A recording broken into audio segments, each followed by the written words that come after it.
Series मुख्यमंत्री में आज लालू प्रसाद यादव की कहानी, कैसे गांव में भैंस चराने वाला लड़का बिहार की सबसे ताकतवर कुर्सी तक पहुंचा। 11 जून 1948 को गोपालगंज जिले के फुलवरिया गांव में लालू का जन्म हुआ। पिता कुंदन राय जाति से ग्वाले थे। उनके पास केवल 2 बीघा खेत और कुछ मवेशी थे। लालू 7 भाई बहन थे। पूरा परिवार गांव की एक झोपड़ी में रहता था। लालू दिन भर भैंस चराते थे। अपनी biography Gopalganj to Raisina my political journey में लालू लिखते हैं, बचपन बेहद गरीबी में बीता। माई रात में मकई और मोटे अनाज पानी में उबालकर खाने के लिए देती। लालू की शुरुआती पढ़ाई गांव के स्कूल से ही हुई। इसके बाद वो चाचा के साथ पटना पहुंचे। 1965 में 10वीं पास करने के बाद लालू पटना यूनिवर्सिटी पहुंचे। इसी दौरान उन्होंने सोशलिस्ट पार्टी ज्वाइन की। अपने भाषणों और जमीनी जुड़ाव की वजह से लालू पॉपुलर होते जा रहे थे। एक बार तो कॉलेज की रेलिंग पर चढ़कर लालू ने ऐसे गमछा घुमाया कि चंद मिनटों में सैकड़ों छात्र इकट्ठा हो गए। ग्रेजुएशन पूरा हुआ तो लालू वेटनरी कॉलेज में नौकरी करने लगे। 1973 में बसंत पंचमी के दिन लालू की शादी राबड़ी देवी से हो गई। इसी साल छात्र संघ का चुनाव हुआ।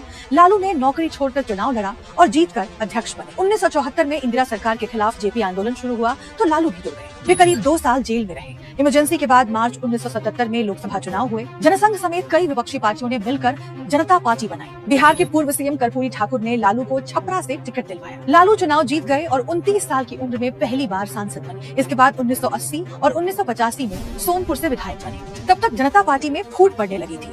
इसी से निकली जनता दल और लालू यादव भी उसी में चले गए।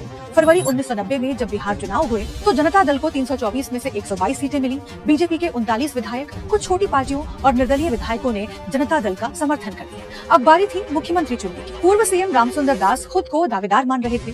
लालू ने भी सीएम की दावेदारी ठोक दी। केंद्र में भी जनता दल की सरकार थी, लेकिन प्रधानमंत्री वीपी सिंह की पसंद रामसुंदर दास थे। ऐसे में लालू ने एक चाल चली। उन्होंने वीपी सिंह और चंद्रशेखर के बीच चल रही अदावत का फायदा उठाया। दरअसल चंद्रशेखर का मानना था कि वीपी सिंह ने उन्हें धोखे में रखकर पीएम की कुर्सी पाई है। लालू ने चंद्रशेखर को फोन कर कहा, बाबू साहब कुछ करिए, नहीं तो वीपी सिंह बिहार में अपने आदमी को सीएम बना देंगे। चंद्रशेखर ने फौरन दांव चला और रघुनाथ झा को भी सीएम की दावेदारी करने को कहा।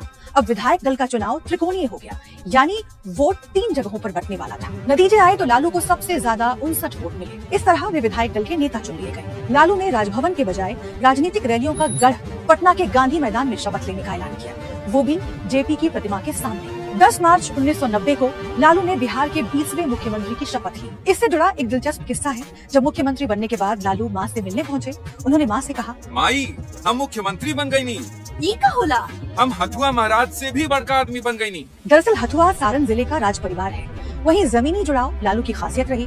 संकर्षण ठाकुर अपनी किताब subaltern Sahib Bihar and the making of Lalu Yadav में लिखते हैं, लालू चौपाल की तरह कैबिनेट मीटिंग बुलाते हैं, बड़े बड़े अफसरों को वेटनरी कॉलेज की सड़कों पर तलब करते और बर्खास्त भी कर देते। बीमार बेटे का इलाज कराने पटना मेडिकल कॉलेज की लाइन में लग जाते थे। कभी लालू बीच खेत में हेलीकॉप्टर उतरवा कर बच्चों को सवारी करवाते तो कभी गांव में किसी घर में खाना खा लेते। लालू यादव अपने हिसाब से सरकार चलाते थे। अक्टूबर 1990 में उन्होंने राम रथ यात्रा के दौरान बीजेपी नेता लालकृष्ण आडवाणी को गिरफ्तार करवा दिया। नतीजतन बीजेपी ने केंद्र के साथ साथ बिहार सरकार से भी समर्थन वापस ले लिया। हालांकि लालू ने बीजेपी के ही 10 विधायक तोड़ लिए और सरकार बचा ली। 1995 में लालू दोबारा सीएम बने। उन्हें जनता दल का राष्ट्रीय अध्यक्ष भी बना दिया गया। इसी दौरान लालू 950 करोड़ रुपए के चारा घोटाले में फंस गए। सीबीआई ने जांच शुरू कर दी तो लालू के अपने भी साथ छोड़ने लगे। जनता दल के राष्ट्रीय अध्यक्ष के चुनाव में शरद यादव ने लालू को चुनौती दी। आखिरकार 5 जुलाई 1997 को लालू ने जनता दल से अलग होकर नई पार्टी राष्ट्रीय जनता दल बनाने का ऐलान किया। बिहार में जनता दल के 22 में से 16 सांसद भी आरजेडी के साथ हो गए। दूसरी तरफ चारा घोटाले में लालू की गिरफ्तारी तय थी। आखिरकार 25 जुलाई 1997 को उन्होंने इस्तीफा दे दिया। अगले ही दिन पत्नी राबड़ी देवी को मुख्यमंत्री बनाने का ऐलान कर दिया। इस तरह लालू ने सत्ता और पार्टी की कमान अपने पास ही रखी। उनकी निजी जिंदगी से जुड़ा एक दिलचस्प किस्सा है। लालू नॉनवेज के शौकीन रहे हैं। एक इंटरव्यू में उन्होंने बताया कि वो चूहा भी भूनकर खा लेते थे, लेकिन 1997 में चारा घोटाले में जेल से रिहा होने पर लालू ने नॉनवेज छोड़ दिया और बोले, भगवान शिव मेरे सपने में आए थे, उन्होंने मुझसे नॉनवेज छोड़ने को कहा था। हालांकि 12 साल बाद वो दोबारा नॉनवेज खाने लगे। अक्टूबर 2013 में चारा घोटाले के दूसरे केस में लालू को 5 साल की सजा हुई तो उनके चुनाव लड़ने पर रोक लग गई। फिलहाल लालू 77 साल के हैं और उनके छोटे बेटे तेजस्वी उनकी विरासत संभाल रहे हैं। संसद में पार्टी का कामकाज बड़ी बेटी मीसा भारती देखती हैं। अक्सर कंट्रोवर्सी में रहने वाले बड़े बेटे तेज प्रताप यादव को 25 मई 2025 को लालू ने पार्टी और परिवार से बाहर कर दिया था। तेज प्रताप ने अपनी पार्टी जनशक्ति जनता दल बनाई।